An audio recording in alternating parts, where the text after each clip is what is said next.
రాష్ట్రాల ఎన్నికల ఫలితాలపై మాట్లాడతాం. ప్రస్తుతానికి మనతో పాటు ఇటు బీజేఎల్పీ నేత మహేశ్వర్ రెడ్డి ఉన్నారు. సార్ నమస్తే సార్, ఏం చెప్తారంటే వచ్చిన ఫలితాలపై మీ స్పందన ఏంటి? అదేవిధంగా పశ్చిమ బెంగాల్ చూసుకున్నట్లయితే 5 రాష్ట్రాలకు సంబంధించి పశ్చిమ బెంగాల్ అనేది హ్యాట్రిక్ అని చెప్పాలి బీజేపీకి, ఏం చెప్తారు? చూడండి, ప్రజలు పూర్తి విశ్వాసంతో భారతీయ జనతా పార్టీకి అండగా నిలబడడం చాలా ఆనందంగా ఉన్నది.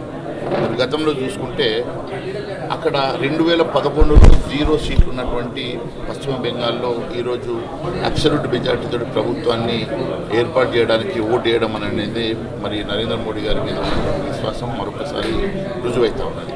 నేను ఈరోజు మరి మీకు ఒక విషయం చెప్తాను. ముఖర్జీ గారు జన్మించినటువంటి బెంగాల్, శ్యాంప్రసాద్ ముఖర్జీ గారు ఏ జన్మస్థలం అయితే వెస్ట్ బెంగాల్, అక్కడంతా కూడా ముందు నుంచి కూడా నేషనలిజం ఎక్కువ.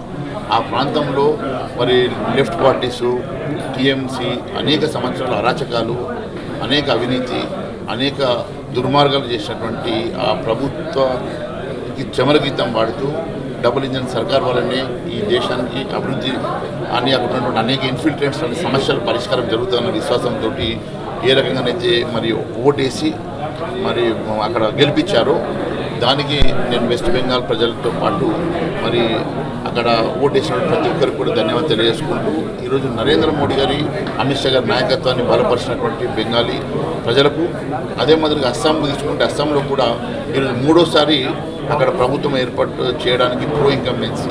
జనరల్గా ఇప్పుడు కూడా 3వసారి ప్రభుత్వం ఏర్పాటు చేయడం అంటే ఎంతో విశ్వాసం ఉంటే తప్ప సాధ్యం కాదు. అలాంటిది మరి అబ్సల్యూట్ మెజారిటీతో అస్సాం కూడా మేము గెలవడం, పాండిచ్చేరి గెలవడం, ఈరోజు తమిళనాడులో కూడా మీరు చూస్తే this victory nationalism over nepotism అంటే అక్కడ ప్రజలు కూడా నేషనలిజాన్ని కోరుకుంటా ఉన్నారని మరొకసారి స్పష్టమవుతా ఉన్నది. అక్కడ ప్రజలు కూడా మరి స్పష్టంగా మరి ఇండియా కూటమిని వ్యతిరేకించినట్టుగా స్పష్టమవుతా ఉన్నది. అయితే ఏదైతే ఇటు ప్రతిపక్షాలు ఆరోపిస్తున్న పరిస్థితి, ఓట్ చోరీలో బీజేపీ ముందంజలో ఉంటుంది. అదేవిధంగా ఇటు పశ్చిమ బెంగాల్లో చూసుకున్నట్లయితే ఇటు ఓటు కౌంటింగ్ స్టార్ట్ అవ్వగానే సీసీ కెమెరాలు కావచ్చు, కరెంటు కావచ్చు, ఇవన్నీ పోయిన తీరు అక్కడ మమతా బెనర్జీ మాట్లాడిన పరిస్థితి, ఏం చెప్తారు? నిన్నటి వరకు వాళ్ళే ఓటు చోరీ అన్నారు. ఈరోజు కరెక్షన్ చేస్తేనేమో మళ్ళీ ఓటమి పాలైతేనేమో మళ్ళీ అంటారు. వీళ్ళందరికీ కూడా కేవలము బ్లేమ్ గేమ్ తప్ప వీళ్ళు ఏదో ఒకటి ఆరోపణ చేయాలా, ఓటమిని జీర్ణించుకోలేక చేస్తున్నటువంటి పిచ్చిపూతలు తప్ప ఇంకోటి లేదు. అది మెచ్యూరిటీ స్టేట్మెంట్ కాదు. అది ఫస్ట్ రాహుల్ గాంధీ ఆయనకు మెచ్యూరిటీ రావాలా, మెచ్యూరిటీ ఇంకా రాలి, ఇంకా చిన్న పిల్లలు జీన్ ప్యాంట్లు టీ-షర్ట్లు బంద్ చేసుకుని ఆ మెచ్యూరిటీ తెచ్చుకోవాలి ఆయన. సో ఇట్లా తెలంగాణలో ఇటు మోదీ కూడా రాబోతున్నారు తెలంగాణకి 10వ తేదీన. సో ఎట్లా బీజేపీలో బీఆర్ఎస్ తరఫు నుంచి వెళ్ళి కూడా కొంతమంది నాయకులు బీజేపీలో చేరే అవకాశం ఉంటుందని చెప్పేసి కూడా కొన్ని ఊహాగానాలు వస్తున్నాయి, ఏం చెప్తారు దీనికి? చూడండి, 5 రాష్ట్రాల్లో 4 రాష్ట్రాల్లో విజయకేతనం ఎగిరేసిన తర్వాత నేరుగా తెలంగాణ రాష్ట్రంలో అడుగు పెడుతున్నారంటే దిశ నిర్దేశం చేయడానికి ఈ ప్రాంతంలో మరి ఒక స్పష్టమైనటువంటి సంకేతం ఇవ్వడానికి వారు వస్తున్న సందర్భంగా వారికి ప్రజలు ఘనంగా స్వాగతిస్తూ ఉన్నారు. ఖచ్చితంగా అది ఒక విజయకేతనానికి సంకేతం. రాబోయే తెలంగాణ ఏ ఎన్నిక జరిగినా భారతీయ జనతా పార్టీ ఇక్కడ కాషాయ జెండా ఎగిరేసి తీరుతుంది. రైట్, ఇక మొత్తానికి ఏదైతే ఇటు 4 రాష్ట్రాల్లో ఇటు బీజేపీ ఏ విధంగా అయితే సీట్లు సాధిస్తూ ఉందో మరి దానికి అనుగుణంగానే ఇటు తెలంగాణలో ఇటు మోదీ కూడా రాబోతున్నారు. దానికి సంబంధించి కూడా మరి ఇటు తెలంగాణలో ఎలాంటి ఎన్నికలు వచ్చినా కానీ ఖచ్చితంగా బీజేపీ పార్టీ అధికారంలోకి వస్తుందని చెప్పేసి కూడా ఎల్లుటి మహేశ్వర్ రెడ్డి చెప్తున్న పరిస్థితి. కెమెరా పర్సన్ రసల్తో శైలజ, 99 టీవీ, హైదరాబాద్.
నమస్తే, వెల్కమ్ టు 99 టీవీ. నేను నవీన్.